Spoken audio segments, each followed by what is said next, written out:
একবার এক গ্রামে এক বিশাল বটগাছের নিচে এক ভয়ঙ্কর ভূত বাস করত। লোকেরা তাকে কালো ভূত বলে ডাকত, কারণ তার শরীর ছিল ঘন অন্ধকারের মতো কালো আর চোখ দুটো জলজলে লাল। গ্রামের সবাই ভয়ে সন্ধ্যার পর বাড়ির বাইরে যেত না, কারণ রাত হলে কালো ভূত বটগাছ থেকে নেমে আসত এবং একা পথচারীদের পিছু নিত।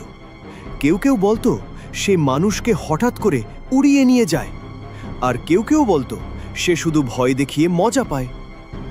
রহিমের অভিজ্ঞতা: একদিন রহিম নামের এক যুবক সাহস করে রাতে বটগাছের পাশ দিয়ে হেঁটে যাচ্ছিল। হঠাৎ সে শুনতে পেল, খোকা, কোথায় যাচ্ছিস? রহিম পিছনে তাকাতেই দেখে একটা বিশাল কালো ছায়া তার দিকে এগিয়ে আসছে। তার হাত পা কাঁপতে লাগলো, কিন্তু সে দৌড়াল না, বরং জোরে বলে উঠল, তোকে আমি ভয় পাই না। ভূতটা একটু থমকে দাঁড়ালো, তারপর হঠাৎ গর্জন করে রহিমের দিকে ঝাঁপিয়ে পড়ল।